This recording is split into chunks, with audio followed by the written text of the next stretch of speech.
Mm-mm. Ah, man, I love that coffee. Well, good morning, YouTube. Prepper Madness back at you here today. And I was going to go out in the garden and have this talk rather than in the house. I do prefer being outside, but it's all turned to mush here. We had quite a good thunder and lightning show last night, and a lot of rain again. Uh, we've really needed it. This is only the second rainfall we've had since. Well, we haven't had one since February until just last week. Uh, as you probably already heard about all the forest fire up in Fort McMurray and so on and so forth. It's been very dry here too, and we've been real lucky with no fires. Very lucky. Anyhow, moving on here. What I was going to talk about this morning here was crop rotation and soil building. Um, Generally, what I find is that yes, I'll go read an article, or I've read a book. Um, a lot of these books and articles and stuff on organic gardening. Some of them seem to contradict each other. Some of them seem to it's it's like this. Ask 20 carpenters to build a pair of sawhorses each, and every sawhorse will be different. They'll all be sawhorses, but they'll all be different. Okay. Anyhow, moving on here again. It's true. So what I was going to talk about today is a crop rotation. So what happens when you grow the same crop year after year after year after year on the same soil, in the same ground? What you start getting is a buildup of bugs and pests that are especially attracted to that certain plant, and then they become embedded, like we'll say grasshopper eggs. When they hatch them, they can, those eggs can take they can wait for up to 50 years before they have the right conditions, and pop, out they come, and then it's a feeding frenzy. You lose everything. Grasshoppers are horrible. Anyhow, moving on to you also get soil-borne diseases that are especially that can prove that can prove to be a very nasty thing if you don't treat it with limes and other stuff like that. And of course, those diseases can also be even if you have decided, like say after 10 years of just growing one thing in the field, they can also develop a taste for the next crop that you plant in there too. So something to keep in mind there. You also get specific and general nutrient depletion of the soil. By what I mean by this is, like say you've grown hemp. Hemp is tough on the soil, very tough, and it's it can be a real nasty thing, especially after the second year. If you grow it 2 or 3 years in a row, I believe cotton's about the same way. 2 or 3 years in a row, and it just kills your soil, just bleeds it dry, and then of course you've got to rebuild it again, right? And then a lot of people start getting back and start going in with the chemical fertilizers, ammonium hydroxides and nitrogen, raw nitrogen pumped into the ground, other chemicals. And generally, I like to stay away from that. As a preparedness kind of guy, those sort of things are very expensive to be stockpiling on, for one thing. I mean, like, well, really, if you got to fertilize every year, you're going to be spending a lot of money. I'm in this for the long term. and so I take this crop rotation, soil rotation thing very serious. This is the bread and butter right here. This is your bread and butter. Okay, so take it seriously. Okay, nutrient depletions. So seems to be a consensus of a four-year crop rotation is recommended. Follow and then a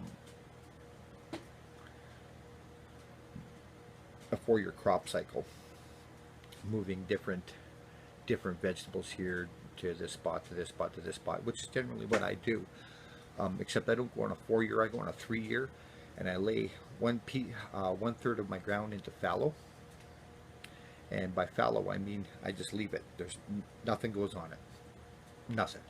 And every time weeds start popping up, I go out there and depending on how many there are, I'll either pick them, or I'll just till them up and rake up the roots and throw them in the compost. Okay, so a couple little tips on rotating, on being able to keep track of what you're rotating and where is what I'm doing this year is I'm making, because I've kind of followed, you know, like memory. I mean, like, oh, what did I plant here or here last year? You know, I used to draw a little diagram of my garden and then post it up on the wall down here in my bookshelf, kind of like a journal. You can do that, or what I'm starting to find a little easier, because every time I set something down now, I forget where the heck I put it. So something a little bit easier you might find to do is to put markers up what you planted where in your garden, and leave them up even after you've harvested until the next year. Or after you've harvested, you take those signs and you move them to the next spots that you're going to be rotating to in the following spring. Did I make sense? Yeah, I hope so. I think it did. Okay. Anyhow, that's really about it. I'll do a video later on, probably next week sometime, about how to rotate your different plant types. You know, like legumes and brassicas, that sort of stuff. You know, what to rotate where, and which plant type follows what plant type, things like that. So now on to soil building. Okay, now so I started out with, there was when I bought this place, there was a fair-sized garden, about a quarter of the size of the one that I have right now, and it was pretty good soil. It was pretty good. The people really took good care of it. They took very good care of the yard and everything too. Old semi-retired couple. Anyhow, blah, blah, blah, blah, blah. Okay. Anyhow, what I did is that I seen that most of the soil over there was mainly sand with a tiny bit of clay in it, which is okay, because then it holds a little bit of moisture. Our summers are up here very, very hot, which some of you Americans might think is crazy, because you figure we live in igloos all year round and we get 20 hours of sunlight a year. No, it's not the case. It's very, very hot up here. We're right around in the 120, no, about 110, 120 days of good growing season. We have been known to get snow, freak little hit of snow in August occasionally, and in later spring and June sometimes. Not very often. I've only seen it twice in the 15 years I've been up here. Anyhow, quit yapping. All right, so I noticed it was sand. So what I did is I went and I broke all that ground up and Myself and the wife, we moved all the sod we could out of there. Got it all out. Threw it into the threw it shook all the dirt out of it. Threw it into the compost. Okay, so that gave me 1/3 sand. Okay. The next thing I did is that there was a really well composted pile of manure which I've been adding to over the years, and occasionally stirring it. But when you stir manure, it starts to burn and whatever. I'll shut up. So then I added a third of fibrous, well broken manure. Okay, now I just threw it on top. Okay, this is after I've tilled up all the sand, all the clay sand. Okay, I threw the well broken, very fibrous manure up on top, and then there was also a really good compost pile here too, but which I've been following up with each year. I made a compost tea using a mix of different manures and stuff. I just put it in 5-gallon pails.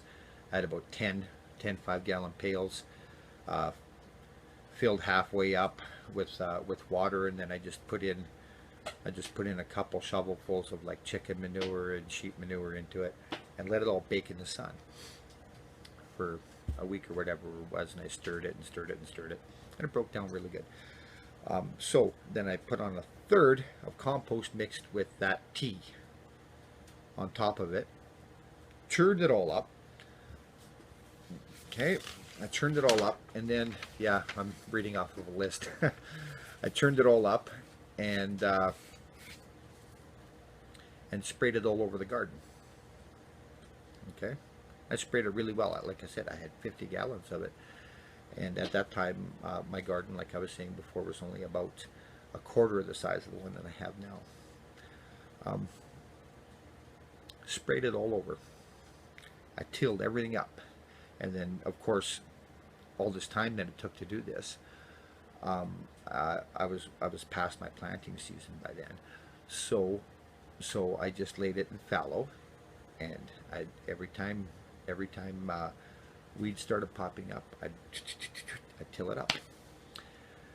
Okay, so like I said, yeah, I laid it in fallow, and then in the winter time, this is an old trick I learned from farmers and my grandfather as well. I've seen him do this on occasion. Was to spread manure in the winter time on top of the snow over the garden. Now, it's not really a big deal. I mean, like when you're out feeding the horses or the sheep or whatever I had at the time, the chickens even, I would just go grab my wheelbarrow and throw a few shovelfuls of chicken crap or whatever manure was around into it, go over to the garden, throw it on, walk away. All right, so that allows the manure to break slowly, to leach slowly as the snow melts. It leaches slowly into the soil. Then I started using ashes from my wood stove and fire pit and that sort of things, and I'd sprinkle it around the edge of my garden, not right in it, but right around the edge, just to keep weeds and grass from creeping in. I had no fence there at the time. It was just an open patch, and it seems to work pretty well. I didn't last few years I have been on the, I shouldn't say last few years, but like I have been on the road, like just constantly working and stuff. Finally I have some time off. I got laid off, and time off. Whew.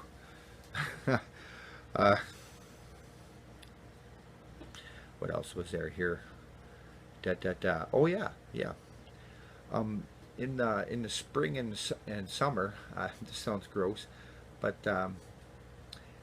I would throw my cigarette butts. Yeah, I'm a smoker. Don't worry, I'm quitting. I am going to quit. I'm going to quit. Okay.